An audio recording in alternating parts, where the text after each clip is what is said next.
Welcome to your magic moon message. This is the peace dealer. The moon is in Gemini. The sun is in Scorpio. Gemini is the Scorpio signature to Scorpio, 210 degrees. So this is the transformation sequence of the season of transformation. All right. Oh, I got gray hairs.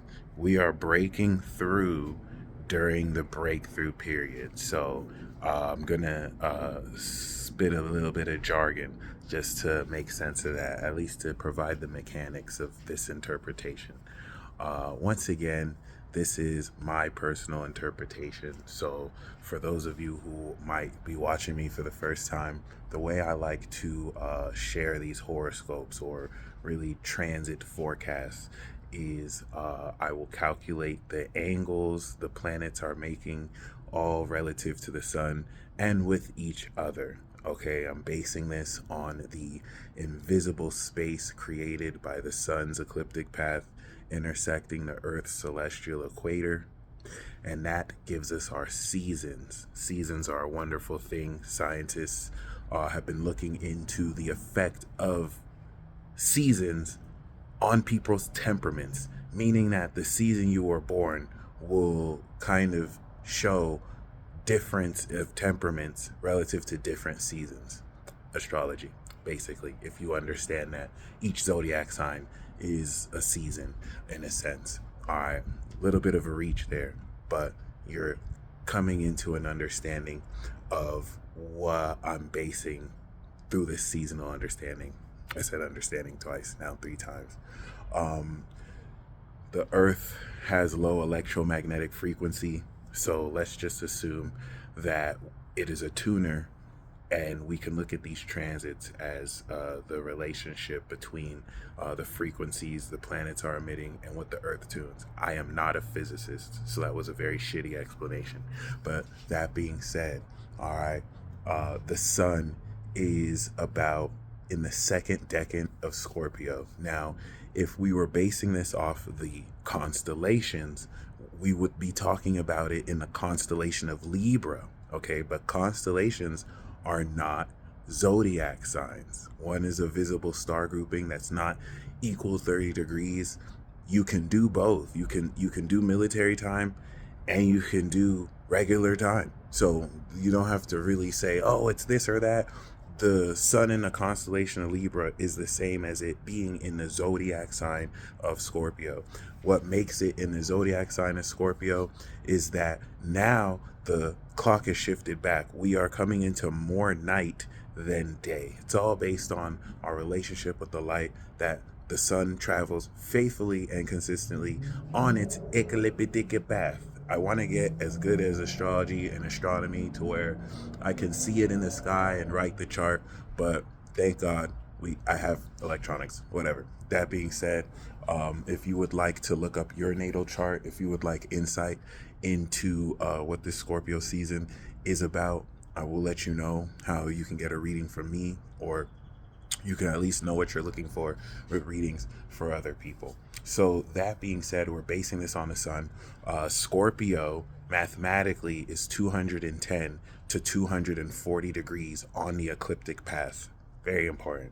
I think we're about like 220, in between 220 to 230, meaning we're in the second decan. And while we're in the second decan, sub-ruled actually by Neptune, so it's getting dreamy. We're transcending illusions, which aid in this transformation of awareness. We have broken through. All right. We can break down each of these 12 signs into 4 acts, 4 seasons. We have the spring equinox, when the sun passes that 0 degree Aries mark on the ecliptic. We have equal day, equal night. That's a physical mechanic. We get to the summer the summer solstice, where we have the most day. That's Cancer, 0 degree Cancer. That's the 90 degree mark. Then we have 180, which is Libra. That's the fall equinox. Equal day, equal night. We're going to have more night than day.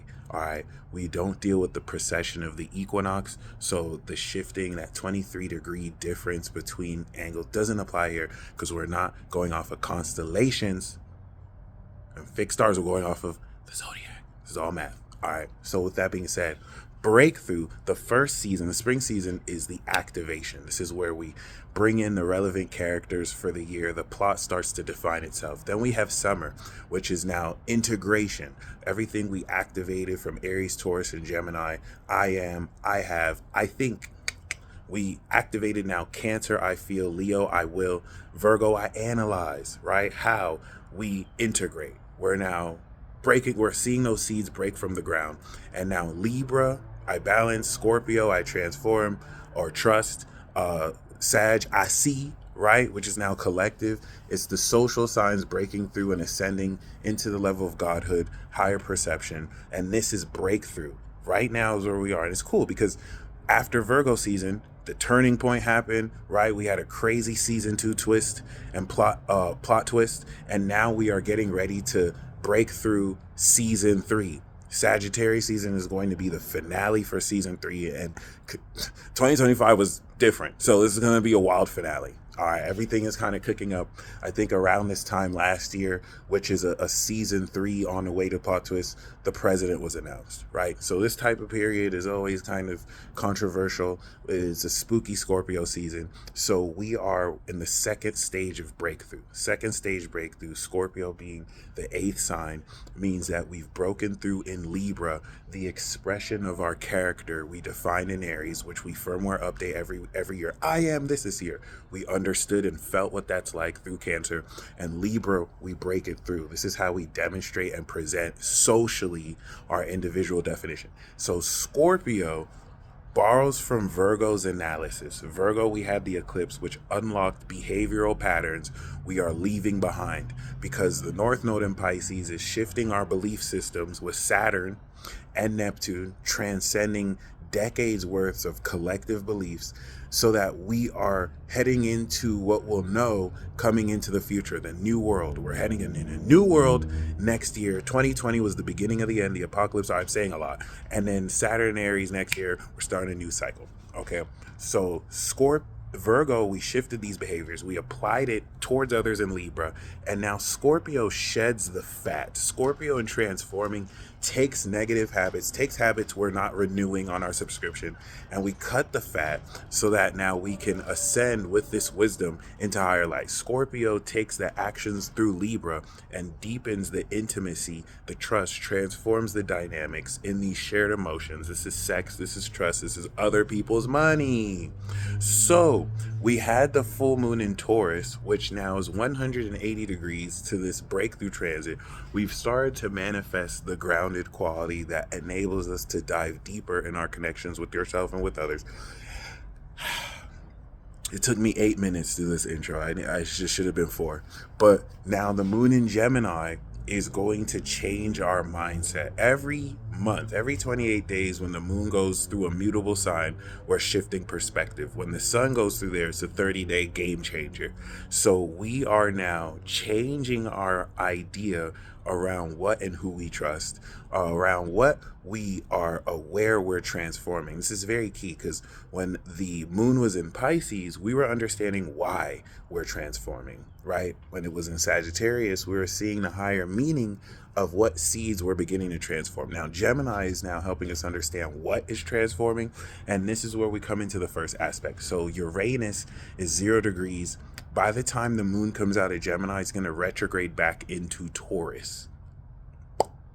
And this is where now the next 2 weeks is going to really account for some of the most exponential transformation stacking on breakthrough that you've set up for the past 6 months. That's why I wanted to set this up properly. So when I'm saying that this is going to be the trigger that's going to rapidly shift your perception of being aware of everything transforming, it's important to understand that all of this was set up as soon as 6 months ago when we had the conjunction with Uranus and Taurus. Then Uranus went into Gemini, it's retrograded. So right before Uranus leaves Gemini to go back into Taurus, the moon is going over Gemini.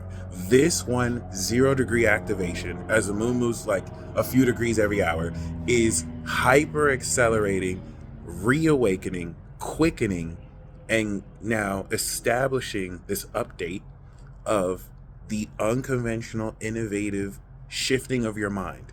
We've seen examples of this with, if you think of Gemini and Uranus here as smart technology, and over the rest of the decade, as Uranus and Gemini is going to implement these gaming structures, if you notice, a sign of learning is now innovating the way you can have creative games to learn. You have technology talking to you with the attitude. We're integrating that with GPT and all this other, quote unquote AGI. We're heading towards that. So next year is where we're really going to push into incorporating new systems and new rules.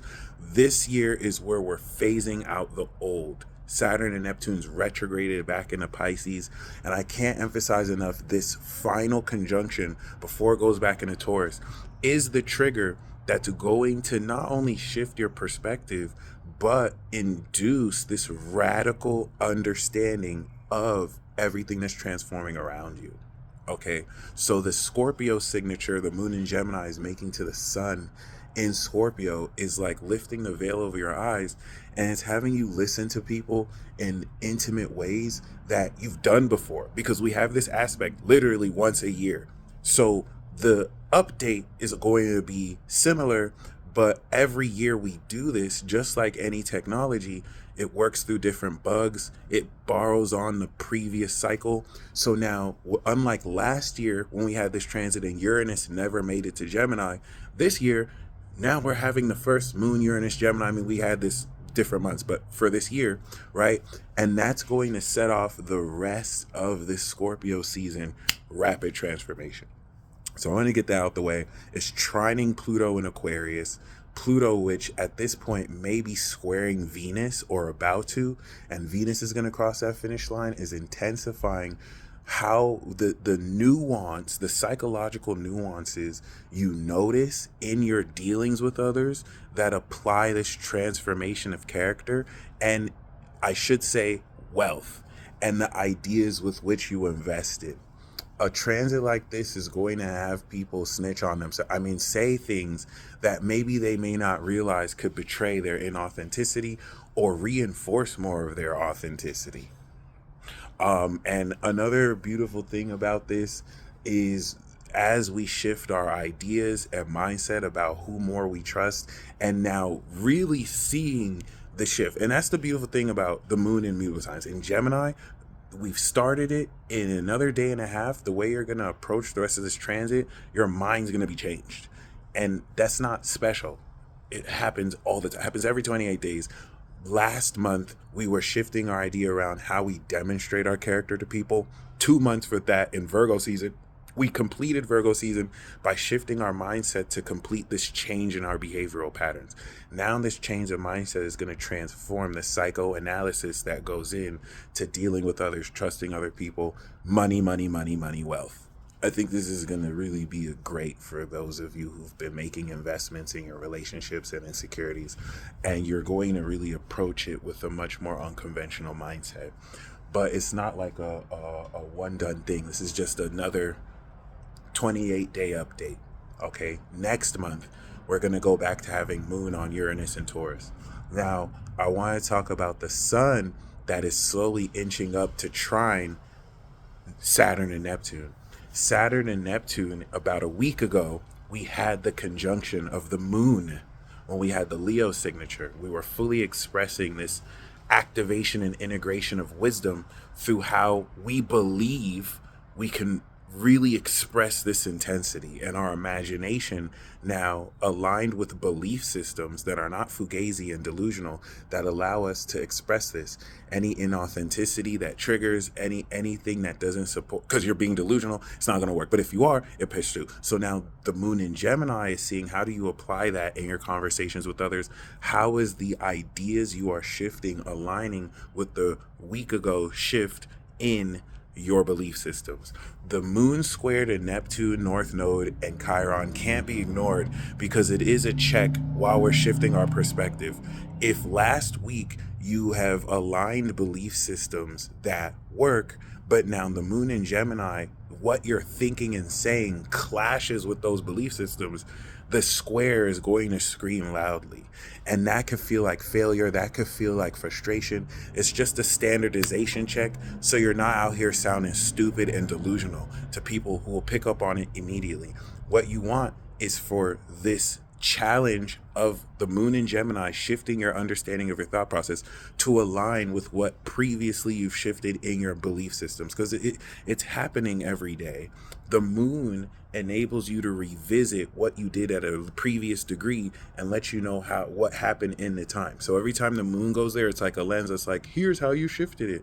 Boom, you're kind of readjusting. It's like Navi in your ear if you're playing Link and she's updating you. That's what we could see the moon as. I want to explain this much better. But that being said, that square is going to be very important, because then when the moon goes into Cancer, it's going to, under the condition you've aligned your thoughts, Gemini, with your beliefs, Pisces, then Cancer of feelings can push forward those beliefs by feeling in that direction. And we're going to go through Jupiter. It's going to expand that. So if through this moon in Gemini, you're now thinking things that betray what you believed earlier. If you're saying, I believe I could be a lot more intimate with these people. I've seen that I'm able to open up more. But then when you're communicating them, you're holding back and you're still having trust issues. You're having clashes with what you previously believed. Or if it's the opposite, if you believe, hey, these people are showing me signs that maybe I shouldn't trust them, and then they gaslight you, and then you're telling you have to. This is going to be huge today,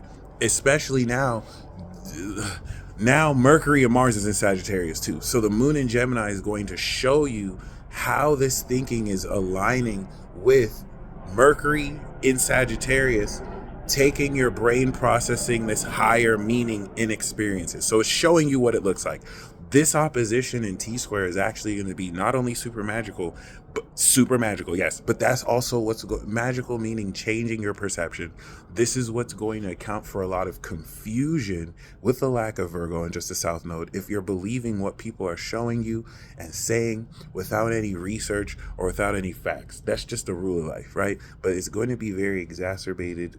Expect a lot of opinions, expect a lot of ideas. You're witnessing society change its mindset, which is still going to take us a week from now when the moon goes into Virgo and we close the cycle.